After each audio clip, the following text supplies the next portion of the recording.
ما حالا وسط اقیانوس تو این جزیره متروکه مستقر شدیم و قراره تا 7 روز آینده همینجا بمونیم و اون کشتی که رفت تنها راه خروج ما از اینجا بود. چرا همش این کارو میکنی؟ گفتم خوش میگذره. با وجود زیباییش طی 250 سال گذشته بشریت نتونسته تو این جزیره زندگی کنه، اما برای 7 روز آینده ما تلاشمون رو میکنیم و اینکه فقط 4 ساعت تا تاریکی هوا وقت داریم. باید یه خورده دست بجنبونیم. واقعا هوا گرمه. باید خیلی زود یه سرپناه درست کنیم. خب چرا همینجا کمپ نزنیم؟ به نظر جای خیلی خوبی میاد. من که میگم همینجا وسایلمون رو بزنیم و بریم دنبال چوب بگردیم. و شما دوتا کمپ آماده میکنیم. به سلامت. آره خوش بگذره. چندلر و شاون چطوری کمپ بزنیم؟ من که نمیدونم. اما سریعا دست به کار میشیم، اما باید مراقب باشیم چون که بالا سرتون خطرناکترین درخت روی زمین قرار داره. روس درخت سمی داره که به معنی واقعی شما رو خواهد کشت. چرا هنوز اینجا وایسادی؟ و در همین زمان نولان و مک داشتن برای آتیش چاله درست میکردن. به نظر من که آتیش خوبیه. مگه فعلا نه؟ که آتیشی نداریم. جای خوبی برای آتیش. شان هم داره برای سرپناهمون چوب جمع میکنه. تو مطمئنی این رو سرمون خراب نمیشه؟ آره، احساس میکنم شان بابای ماست. اترازینم منو صدا زدن. و در حالی که داشتیم مواد دیگه جمع می‌کردیم از حیات وحش شاهد چیزای متفاوتی شدیم. داداش این مرغا رو نگاه کن، صبر کنید، فرار نکنید. خیلی طول نکشید تا فهمیدیم که چرا مرغا ازمون میترسن. هی ما داریم چیکار می‌کنیم؟ صبر کن. اون دیگه چاقوه. چیه؟ می‌خواستی یکی از اون مرغا رو بکشی؟ مرغ برای خوردن دیگه. ما مرغ نمی‌کشیم. شما برای شام چی میخوری؟ نپرس. ما بقیه روزو برای آماده کردن کمپمون وقت گذروندیم که خیلی ساده بود. میخوایم دور کمپمون رو بهتون نشون بدم. این آتیشیه که قراره توش غذا درست کنیم. بیاین ببینیم. اینجا جایی که میخوابیم. اصل سفرم به همینه. ما جعبه بقامونو کشیدیم بیرون که توش آب، غذا و مهمتر از همه یه منوره که محض احتیاط برای وقتیه که یکی صدمه ببینه. و وقتی که خورشید پایین اومد ما همه چیز درست کرده بودیم به جز یه چیز. ای صبر کن، مگه ضد آفتاب آتش‌زا نیست؟ دیگه آخر شبه و من دارم یکم آفتاب سوخته میشه. امیدوارم امشب یه خواب خوب داشته منم باشی. امیدوارم بارون نیاد. فردا باید یه سرپناه بزرگتر بسازیم و اون خرس گنده قراره یه سرپناه بزرگتر بسازه. یارمت. منم دارم. اوه، جیمی تو مثل مامانایی، شام تو هم مثل من باباها. فقط یکم میخوابم. تو روز دوم میبینمتون. تو شب اول ما خیلی قد زدیم و گول خوردیم. منظورم خودمم. بنابراین خوب شد که فرداش این مشکل رو حل کردیم. هدف روز دوممون ساده است. باید یه سرپناه بزرگتر و ضد بارون بسازیم. به صندلیای راحت‌تری نیاز داریم چون باسنم درد میکنه و یه گودال آتیش بهترم میخوایم. باسن منم درد میکنه. دنبال چوبایی بلند میکردیم که بتونیم بالای سرپناهمون بذاریم. اینطوری وقتی بارون میاد به جای اینکه رو برگا و اینا بباره از پشت میریزه پایین. در همین زمان مک و نولانم دنبال جای نشستن بهتر برای ما میگشتن. اونو میبینی؟ آره. اون نارنجیه چیه؟ منظورم اینه که میشه ازش به عنوان یه صندلی خوب استفاده کرد. رفیق خیلی باحاله. پسر اینم تور. میتونیم از تور برای گرفتن مرغ‌ها استفاده کنیم. حشره داره، من میترسم. جیمی یه چیز نرم پیدا کردیم، میشه ازش به عنوان صندلی استفاده کرد. دزدیدیش؟ نه؟ دزدیدته؟ همینجوری لب ساحل افتاده بود. پس بگمونم این دزدی نیست. چه باحاله. خیلی خب همین خوبه. برای بقیه روز چندلر، شان و من ارتقا دادن سرپناه رو تموم کردیم. ادامه بده. ادامه. هنوز نور میزنه چون الان آفتاب خیلی پایینه. 90% مواقع الان باید سایه بیفته، در حالی که مک و نولان اون دارن یکی رو بچین. نارگیل میچینن. خیلی خوب. مراقب باش، خیلی بزرگه ها. نارگیل. البته سعی میکنن مرغ بگیرن. هی مرغا بدوین. داری چی کار میکنی؟ خوب نجاتشون دادم. روز دوم داره به پایان میرسه. به نظرتون چطور بود؟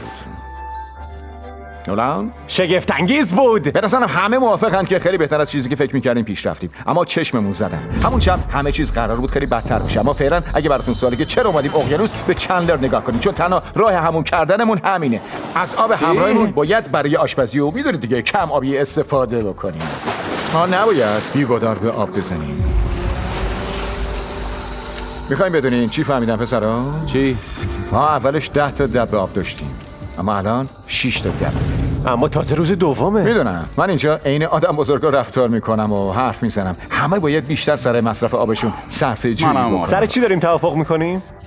شان من باهاتم. خیلی خوب. آره. هوا تاریکه، بریم بخوابیم. محض احتیاط اگه متوجه قضیه نشدید، اون پسر مکسیه که سر این ویدیو پولش از دست داده. طی 2 ماه اخیر 1.5 میلیون سر کانال ما از دست داده. برای معرفی یکی روش خشنی بود. ما اینکه سرپناهمون رو ارتقا دادیم، شب دوم خیلی بهتر از شب اول بود.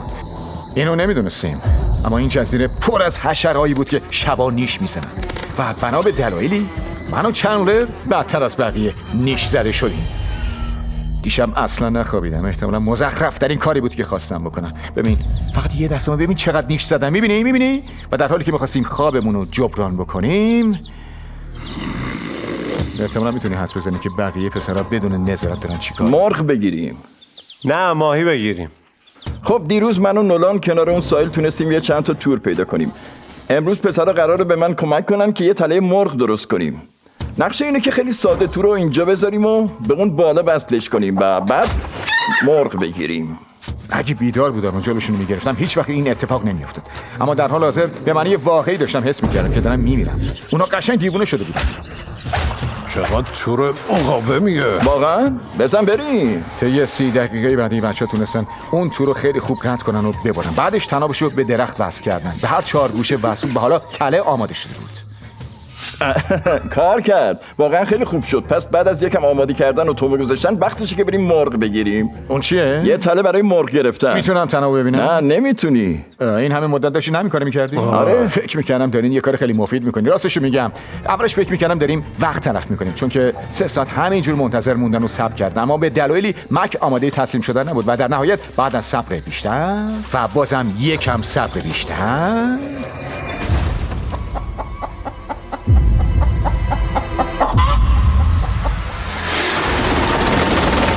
آره خودشه. مکون چیه؟ جیمی من گرفتمش. این مرغ خیلی آرومه. آره. این برایان جدید همون پرنده مشهوره. میدونی چه؟ با رفتار خوبی که داشتی مطمئنم وقتی برایان بذاری پایین همینجور با همون میاد و ولمون نمیکنه. خیلی خب بذارش زمین دیگه. وقتشه برایانو بذارم زمین. برایان نه برایان. با برایان چیکار کردی؟ فکر می‌کردم دوست ماست. خب من با تله تونستم بگیرمش. پس بعد این زمان که برایان گیر افتاد و آزاد شد به طرز عجیبی هوا خیلی خنک‌تر شد و همین بهمون انرژی کافی رو داد تا ماجراجویی کنیم. اون جزیره پشت منو می‌بینید؟ می‌خوایم بریم سمتش. بریم تو کارش. میدونم چی تو سرتون میگذره. حتما میگید چرا باید از یه جزیره خوب بریم به یه سنگ در وسط اقیانوس و حقیقتش جواب خوبی براتون ندارم. واقعا احساس درستی نمیده. فکر کنم این فقط نشون میده که چقدر خسته ایم. احساس میکنم داریم آب و انرژی زیادی رو تلف میکنیم. مک تو داری چیکار میکنی؟ رفیق یه عالمه ماهی این پایینه. واقعا؟ آره یه سفره ماهیه. اون همه ماهی رو ببین. این موجا خیلی بزرگ به نظر میان و دارن درست میان سمت ما. یه موج بزرگ. تقریبا رسیدیم. اون جزیره‌ای که اون پشت رو میبینید؟ و حالا اینجا رو میبینید از هر دو طرف داره موج میزنه. سنگای لیز زیادی اینجاست. آره میریم بالا بچه‌ها. خدای من این دیوونگیه. چقدر خفنه. ما تونستیم. نمیدونم چرا این کارو کردیم اما خب کردیم.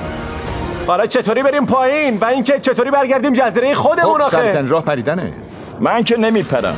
تو این چند ساعت آخر که نور آفتاب داشتیم چند تا قطره بارون حس کردم. ما متوجه شدیم که یه طوفان داره از خط افق به ما نزدیک میشه. ما رسیدیم به جزیره. هواشناسی گفته بود که قرار نیست بارون بیاد. اونجا یه عالمه ابر بزرگ است. باید آماده بشید. بزنین بچه‌ها. نولان درستش کلبه رو کن. درست کنین. وای نه.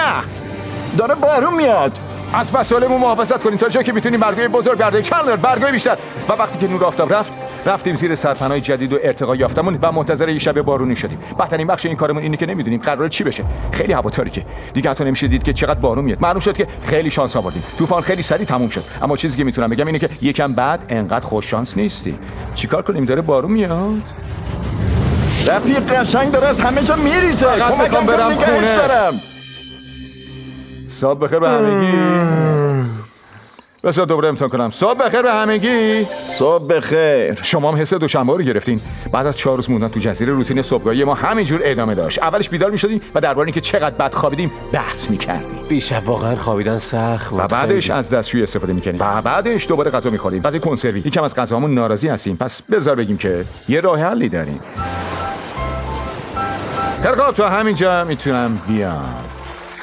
این همه کار برای ماهی؟ باید برای ماهی پیدا کردن یه راه خیلی طولانی رو برن. ماهی قرار نیست تو این آب آبی باشن. قراره تو اون آب تاریک اونجا باشن. پس این یا ایده خیلی خوبی میشه یا ایده خیلی افتضاحی میشه دیگه با خودمون. احتمالاً ایده بدیه. نقشه خیلی خطرناک اما ساده‌ای بود. مک باید نقشه یه قایق موتوری انسانی رو داشته باشه و شان و نولانو به اعماق اقیانوس بکشونه و چون شان بابای خیلی مراقبیه اون ماهی‌ها رو میگیره و برای خوردن برمیگردونه ساحل. علاوه یه تنم 500 پایی آوردم که بهش وصل هستن. اینطوری وقتی کمک خواستن اونا رو میکشونیم همینجا. درست میگم چندلر؟ آره هنوز تناب طرف زیاده. هسته مک حالت خوبه؟ مک واقعا داره اونا رو میکشه؟ باید تنابشو قطع کنیم مک. فقط بار اضافی برامون داره. امیدوارم پشیمون نشی. حالا هیچ تنابی نداریم و خیلی از ساحل دوریم. فکر کنم گند زدیم. امکان نداره دریا زده نشه. اون طوفانو ببین. طوفانه؟ پسرا بهتره عجله کنیم. بارونه؟ یه حسی به میگه تنابه از یه جایی ول شده. میدونی میتونیم من چیکار جات کنیم؟ بودم ماهی نمیگرفتم. اون هنوز تو آبه. بچه‌ها تنابتون ول شده. اون پایین چیزی میبینی؟ هیچی نمیبینم. هنوز هیچی. تناب دست ماست. او چیزی گرفتی؟ آره. آهای یه ماهی گرفتیم. صف بچسب بهش. گرفتیمش. آره. ماهی. ماهی و بعد از 2 ساعت ماهیگیری و سوزوندن کالری که اندازه 200 ماهیه فقط با یه ماهی پیدا شد. خوردنش مشکل نداره؟ البته که نداره. کاملا مزه ماهی که از سوپرمارکت میخریم میده. میدونی ماهی که از سوپرمارکت میخریم از کجا میاد؟ اقیانوس. حالا با اینکه به طرز جالبی ماهی که گرفتیم خوشمزه بود، وقتش بود که یه چیز خیلی بهتر بخوریم. اسمار. اول از همه باید باکتریای چوبو بسوزون. اینو نمیدونستم. به نظر میاد قبلا زیاد اسمورت خوردی جیم. به عنوان کسی که یه شرکت شکلات سازی داره، آره. مک داری چیکار میکنی؟ خدای من. اول باید شکلات برداری اینطوری بذاریش وسط تا وقتی داغه اینجا رو باش. حتما این شکلات خوشمزه رو امتحان کنید. مردم خیلی دوستش دارن. تو اکثر مغازه‌ها میفروشنش. داریم تلاشمون میکنیم که در اولین فرصت دوباره موجودش کنیم. خیلی خوشمزه است. مثل ساعت میریم که بگیریم و بخوابیم. و دوباره بارون گرفت. چرا فقط وقتی داریم ویدیوی بقا میگیریم یا میخوایم بخوابیم بارون شروع به باریدن میگیره؟ آخه نمیفهمم داستان چیه. به نظر من که روز خیلی موفقی. تو یه مرغ گرفتیم، منم ماهی گرفتم. حالا 3 روز دیگه حماقت خالص خواهیم داشت.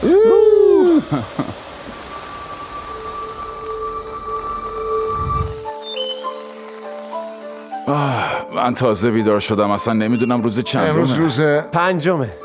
خودم داشتم میگفتم. یکی از دلایلی که این جزیره رو انتخاب کردیم خرابای خونه‌های قدیمیشه که تو همین جزیره قرار داره و با اینکه بالای کوه هستن به نظر بریم امروز یه سری بهشون بزنیم.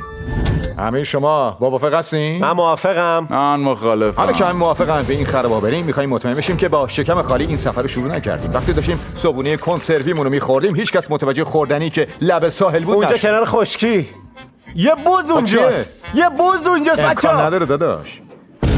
مک تو نمیتونی اونو بخوری؟ نمیتونی جلومو بگیری. نه فرار کن بز. جیمی فرار کن از ای اینجا بز تنها برو. کجا میری؟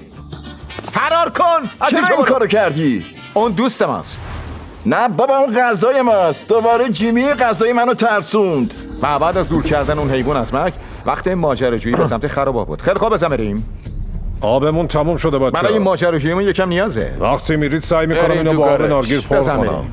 آره ادامه بدین. خیلی سریع میام پیشتون. و چیزی که اونا نمیدونن اینه که من یه سورپرایز براشون دارم که بالای خرابا منتظرمونه. یکم دیگه با عقل جور در میاد. یه جورایی عجیب بود که وایسادی با دوربین حرف آره زدی. همونطور که 1.5 میلیون باختی. خدای من. دنبالم یه بچه‌ها. جیمی، من بهت یه راسته باور فکر کردم دارم. که ته کوهیم، اما متوجه نشدم که هنوز به وسط کوهم نرسیدیم و وقتی از این کوه بالا رفتیم درباره وسترن یونیون به بچه‌ها میگم. هر جا که باشین وسترن یونیون کمک میکنه راحت پول جابجا بکنید. به همه بگیم، به دوستان، به خانواده. یکم دیگه مونده. آره همینطور حرف بزن جیم. هی منتظرم بمونید. واقعا تا اونجا میرسیم. وسترن یونیون یه برنامه و وبسایت رایگان هم داره که خیلی کارباش ساده است و مامان بزرگم هم میتونه ازش استفاده کنه. تو مامان بزرگت مک و قبل از اینکه بیام اینجا از وسترن یونیون استفاده کنم تا پول کشتی رو بده. مراقب خودت باش. وسترن یونیون، من از وسترن یونیون استفاده کردم تا پول کسی که با کشتی ما رو آورد اینجا بدم، چون 100 سال دارن کار میکنن. حتی با اینکه تو آمریکا بودم میدونستم که پولم بهشون رسیده. ببینید چقدر از سال دور شده. نگاه کنید. رفیق اون یه رنگین کمونه. واقعا رنگین کمونه. چی؟ خیلی با من نمیخوام ضد حال بشم اما به نظرم قرار بارون بیاد.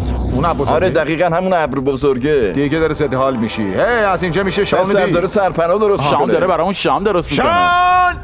شان چطوره؟ شان صدامو رو شنید. ادامه بدید. اگه کودنی دست کن بده. بچه رو دست کن نداد. وقتی از این را برگردیم هوا تاریک میشه. آره. پس چطوری قراره بعدا ببینیم؟ خودمون یه راهی پیدا میکنیم. اگه کسی بیفته خیلی بد. مواظب باش. حالت خوبه؟ زندم بابا. اینو اونجا ببینید. پسرا بیاین زود باشین بیاین. به خرابه‌ها خوش اومدین. آی واقعا جالبه. چرا یه جعبه زرد اونجاست؟ آره اون دیگه چیه؟ خوشحالم پرسیدید. من $10,000 به بچه‌های وسترن یونیون پول دادم تا اونو بیارن همینجا.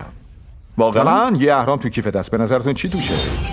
تو پیتزا؟ میدونستی قرار آبمون تموم بشه، پس آب اضافه آوردی. ما حالا که داریم بازش میکنیم هیچ زمانی بهتر از الان نیست که وسترن یونیون رو دانلود کنید و یا عضو سایتش بشید. اولین انتقالتون کاملا رایگانه. فقط برید به آدرس وسترن یونیون. میدونم که میتونستم این جعبه رو پر از آب و غذا کنم، اما براتون یه چیز بهترم آوردم. مک این لحظه تو رو یاد چیزی نمیندازه؟ این عکس مال زمانی که 800,000 تا از دست دادی. اینم یه عکس دیگه که 700,000 تا از دست دادی. چرا این همه زحمت کشیدی؟ یه لحظه نگران نباش. آره من این کارو نکردم که مکو بابت 1.5 میلیون باختش مسخره کنم. واقعا؟ چون که به نظرم دقیقاً داری همین کارو میکنی. من این کارو کردم که بگم قراره توی یه ویدیوی دیگه یه فرصت دیگه بهت بدم. امکان نداره. اما این آخرین پس فرصت قراره یه توه. فرصت سوم داشته آخرین باشم. یه فرصت دیگه اگه آخرین گیرم ویدیو رو اومد. تماشا کنین همشون میگفتن که مکو برگردید مکو برگردید مکو برگردونید. یه فرصت دیگه امیدوارم برنده فرصتیه که بشناسه. داری. حالا یه چانت خراب اینجاست. بریم فرصت ببینیمشون. سومه دیگه بریم، ناامیدتون منم موافقم. نمیکنم. این ساختمون تقریبا یه قرن قدمت داره. تصور کنید 100 سال پیش یه ساختمون بسازی که چند تا یوتیوبر برن توش بچرخن. وای خیلی خفنه. چرا بالا کاکتوسه؟ همینجوری کاکتوس اونجا رشد کرده یا یکی اونجا گذاشتتش ها؟ کاکتوس که خودشون بالا نمیره. خدا. آه که نداره بره اون بالا بابا. بیاین اون طرفو ببینیم. اونجا خرابایی بیشتری هست.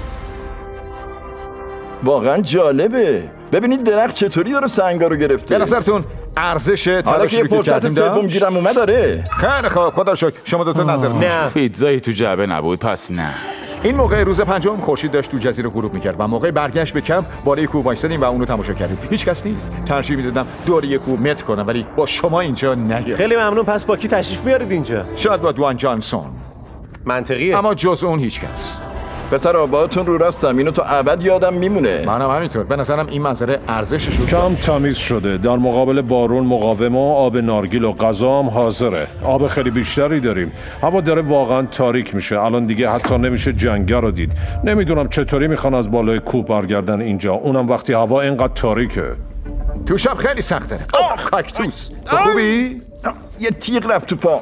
اصلا نمیدونستیم که رفتن سمت کاکتوس اونم وسط شب قراره کمترین نگرانیمون باشه. تش به بنبست خوریم که البته وسط جنگل یکم ترسناکه. از کدوم طرف باید بریم؟ از این طرف یا اون طرف؟ صبر کن. 3 تا چیز مختلف رو دارم اینجا میبینم. یکی اینجاست، یکی هم اونجا، یه راه هم اینجاست. ببین تو مطمئنی؟ شاید هم اونه. مطمئنا نیست. دنبالم یه بچه‌ها از یه مسیر صبر شانسی کن. نه بریم. نه نه به نظرم بهتر از چپ نه نه بریم. از این همینه. طرف بریم. وای داره بارون میاد.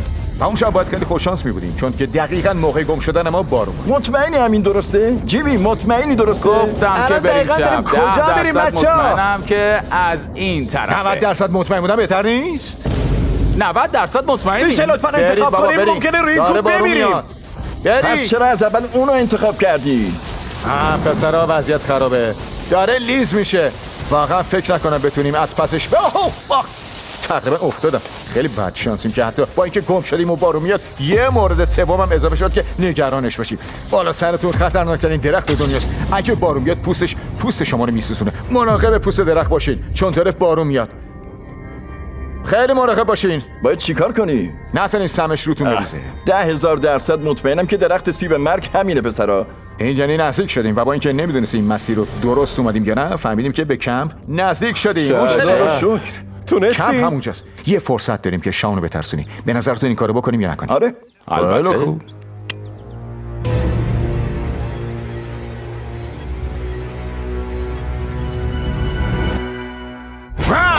خدای من، خدای ترسوندی. ما برگشتیم. شما آب نارگیل درست کردن. آخ مزه نارگیل میدم. بعد از کوهنوردی غذا خوردیم، حموم کردیم و بعدش خودمون رو خوش کردیم و یکم هم به ستاره ها نگاه کردیم. چون وقتی وسط اقیانوس باشی انگار که در یک سیاره دیگه هستیم. اما به طور غیر منتظری اون گوشه ها چیزی بود که تو کل این چالش ازش ترس داشتیم. تو هم حسش کردی؟ بچه خبر بدی دارم. بالای سرپناه یه عالمه آب جمع شده. نمیدونم امنه که زیرش بگیریم بخوابیم یا نه. با وجود تلاشی که کردیم تا سرپناه بهتر بشه به خاطر طوفان آب داشت رو سقفش جمع میشد. میگم این حجم آب که بالا سرمونه واقعا ممکنه این سقف رو سرمون خراب کنه یا نه؟ و با اینکه ما فقط می‌خواستیم امشب یه خواب راحت داشته باشیم مجبور شدیم بریم و درستش کنیم. خدای من به فنا رفتیم. این بارون کل شب ما رو دیوونه کرده و بعد از 2 ساعت بارون زدن یه سرپناه صدمه دیده و تختوی خیس امکان نداشت که ما بتونیم اون شب بخوابیم. بدترین چیزی که تو این شبا میتونی باش روبرو بشی واقعا همین قضیه است. واقعا خستم، امیدوارم تموم بشه. و با اینکه این بارون تموم شدنی نبود، تنها گزینه ما این بود که منتظر بمونیم. واقعا بارون دیشب خیلی بد و وحشتناک بود. فکر نکنم هیچ وقت اینقدر سردم بوده باشه. امروز میخوای چیکار کنی نولان؟ نمیدونم، واقعا اطلاعی ندارم. دلم میخواد از اینجا برم. اینجا واقعا مزخرفه. درسته نمردم، اما خسته و مریضم و دلم میخواد برم خونه. در حال حاضر جزیره حسابی از ما انرژی گرفته بود. واقعا داره یکم شبیه به کابوس میشه. و بعد از 6 روز درگیری فیزیکی، سلامت روانیمون هم داشت درگیر میشد. فقط یه چند تا غذای کنسروی هست، نوشیدنی و چندین ساعت دراز کشیدن زیر آفتاب قبل از اینکه همه چیز به هم بریزه. و منم یواش یواش داره حس بدی بهم دست میده. سردرد دارم، خیلی هم خستم. مشخص بود که باید کاری زیادی میکردیم تا بتونیم چالش رو تموم کنیم. یعنی پیدا کردن کابلر. میخوای دنبال کابلر رو هلو بگردی؟ پس ما برای اینکه یه حالی به خودمون بدیم، صبحونه کابلر کنسروی خوردیم. خیلی خوبه. آقا؟ به عنوان یک کنسرو. و با کمک این صبحونه غیرعادی چندلر خوشحاله داشتیم به حالت عادی برمیگشتیم. نولان! پسر مستقیم زدی تو درخت و خیلی سریع مشخص شد که چطوری میخوایم از روز ششم زنده بیرون بیایم. خودشه. با خوشگذرانی با هم دیگه. و من متوجه شدم که با اینکه همگی خیلی زجر کشیدیم. چرا آخه بدترین جای خوابیدن انتخاب کردیم؟ کل این سفر پر از خوبیای قشنگ بود. همچنین لحظه‌ای سخت پیدا میشن و وقتی که به این چالش نگاه کنیم احتمالاً به اندازه چیزای خوبش چیزای بد و یادمون نمیاد. یه جورایی باحاله. و حالا که روز ششم چالشمون داره به پایان میرسه، با یه آتیش بزرگ آخرین شبمون رو جشن میگیریم. یه کمی زیادی جورایی داره هممون میسوزونه. وقتی فردا بیدار بشیم چالش به پایان میرسه و زمانی که خورشید تو روز هفتم بالا میاد زود کمپ رو باشید خراب میکنیم و پاشید. با یه چیزی که تو فکرمونه همه چیزو تمیز میکنیم. از اینجا رفتن و هیچ وقت برنگشتن. و قبل از اینکه بریم فقط میخوام اینو بگم که ممنونم این ویدیو رو تماشا کردید. شما دلیل ساخته شدن همچین ویدیویی هستید و امیدوارم که ازش لذت برده باشید. ما رو دنبال کنید و خدا نگهدار.